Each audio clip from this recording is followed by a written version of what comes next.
Right, Cape Town's mountain surrounds were playing host to the Ulra-Trail festival this past weekend. 5 different distances of racing made up the feat of Ulra-Trail running, and over 2,000 runners took part, with just over a third of them being from out of the country. But there was a South African flavour too, with Claassen and Kerry-Ann Marshall among those who took to the Cape Town trails. The 2 runners, of course, join us now live via Zoom. They are both currently in Cape Town. Thank you both for joining us, and also a big congratulations to the pair of you for completing your race as well. I want to start with you, Daniel, just for the benefit of our viewers who aren't really familiar with the subject matter. What exactly is the Ulra-Trail Festival? So the Ulra-Trail Cape Town is a running festival that started about 7-8 years ago. It initially started with just a couple of races, and as the years progressed and the race became bigger and bigger, more distances was added, more international athletes came to South African shores to come and show their talent. So this year there was a total of 5 different races, ranging from the distance of 23 kilometers to 165 kilometers. And it's just a magnificent platform to host people from all across the world, trail running related, very talented athletes. So it was something very special. With you saying that it is a magnificent platform, rather, I'd like to move over to Kerry. Kerry, I see it is one of the bucket list races all over the world that everybody wants to partake in. And why exactly is it? I think Stuart McConaughey, the race director, as well as Nick Bourneman and Sue Elliott, they've just had a vision for this event and have just invited athletes, everyone, it's a competitive race. It's beautiful because it's Cape Town, it's on our beautiful trails, and it has just drawn people from all around the world, and people want to experience Cape Town, experience South Africa. So I think it's just the perfect way to see a new place is on our trails, and also to experience South Africa and its warmth and its people. So I think that's probably how it's also grown over the years, and also our community, and also it's on the world tour, UTCT, so it's on the world circuit, and so in that way, athletes from around the world also hear about it. So no, it's been incredible to watch it grow each year and to be part of it as much as I can. I have to agree with you, Kerry-Ann, when you say it's beautiful, it's Cape Town. I saw a post on social media where people said those from Cape Town can't say they need a holiday, they are the holiday. So I definitely agree with you there. Kerry-Ann, you also are the second woman who went across the line. So first of all, congratulations there. That's across the line in the 100-miler race, and it is 166 kilometers of grueling racing up and down Table Mountain. What exactly was the experience like for you, Kerry? I didn't actually know what to expect going into the race because I've never run that far. But the experience, from the start, just being part of the community, it was incredibly, it's like coming home, running on our own home trails. It's an advantage. We know the trails. And then the route was spectacular.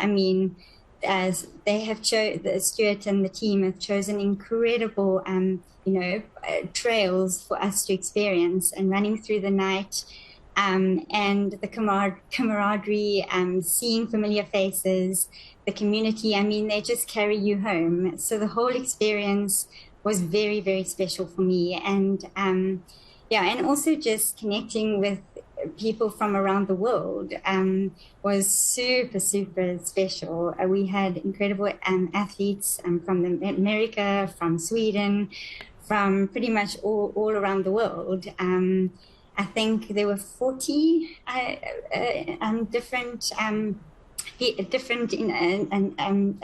from people from around the world coming to experience this. So no, it's really, really special. 40 countries, not 40 people. So yes, it was a great experience to be part of, and a great experience. Daniel, we have not forgotten about you. Of course, you were 5th in the 100-kilometer, and you were also the first South African male to cross the line. So talk to us about your race. Were you happy with what you achieved? Were you happy with what you did? Yes, it's always going to be a very long way to run. So I participated in the UT 100, which is the 100-kilometer race. So going into a race, you're always not sure of what's going to happen. I mean, you're prepping for 11 hours of running, and anything can happen. So I think first of all, you always want to try and finish and just be crossing the finish line in one piece, because if you're going to run competitive, there's always the opportunity for you to, or the possibility for you to blow up halfway through the race and not make it. So I think that was goal number one. Goal number two is just to try and run throughout the race, like run. Don't start too fast. There were quite a lot of Americans in the field. The Americans are really well talented runners, really fast. They're fast runners. So from the get-go, the pace was really, really fast. So my strategy was to try and let them go. And as the day progressed and as you go into the hours and things get hot, because it's always hot in Cape Town, and things get more challenging, then try and make our way through the field. So I was really happy with my performance. It's the third time that I've done this race, and you're always going to compare it to previous years.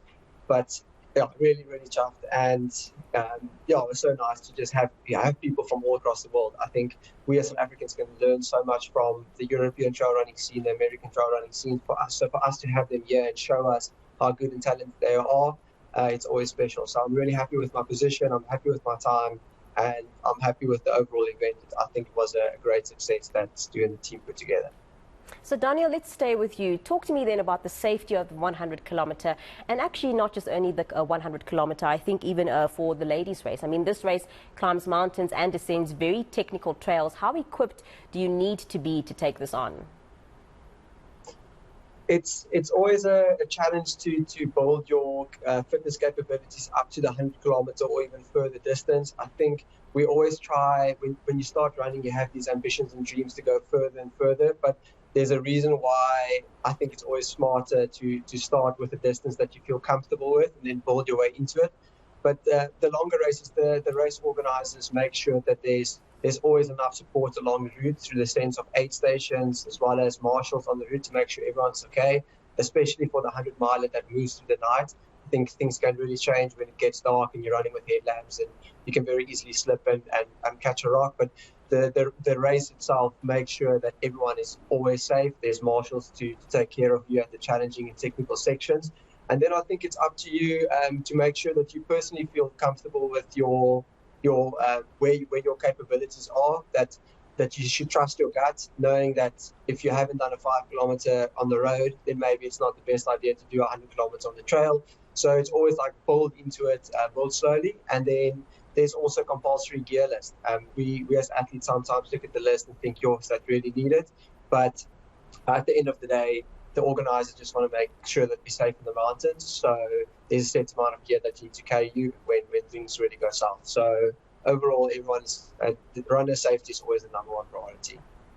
Daniel, you also mentioned earlier that there is a lot that you think we can learn from the European trail running scene. So when you compare what we have going here in South Africa in terms of facilities and actually all around when it comes to trail running, what exactly is it that you think that we can learn to better our game, to make it greater for our athletes? I think the last 3 years has been a massive step change, especially through the events like Ulra-Trail Cape Town, just inviting not only international runners, but also bringing the local community together. And there's a lot of eyes on the events, and naturally people are going to train hard and make sure they perform at the best of their capabilities. I think in South Africa, trail running is still a growing sport, where in Europe and the American markets, it's a sport that's been longer, more people is getting drawn into the sport at a younger age. So I think South Africa is at a position now where there's more corporate companies involved backing athletes and backing events. There's more sponsors supporting people and treating us as professional runners. And it's not only, back in the day, it was the happy-go-lucky flower kids who was just running in the mountains, where now it's really a wild world machine of professional athletes that look after themselves daily, training hard to be the best that they possibly can. So I think for us, we took those learnings from the overseas countries and athletes as examples, and that's coming very strongly through in the South African trail running scene. And I think in the years to come, the sport can grow so much and we can achieve so much because people are invested, and we have world-class events like we saw last weekend at the Ulra-Trail Cape Town. It was so special, and I think it's a stepping stone in the right direction. So give South Africa another 3 years, 5 years, and we will be one of the countries to look out for at the wedding.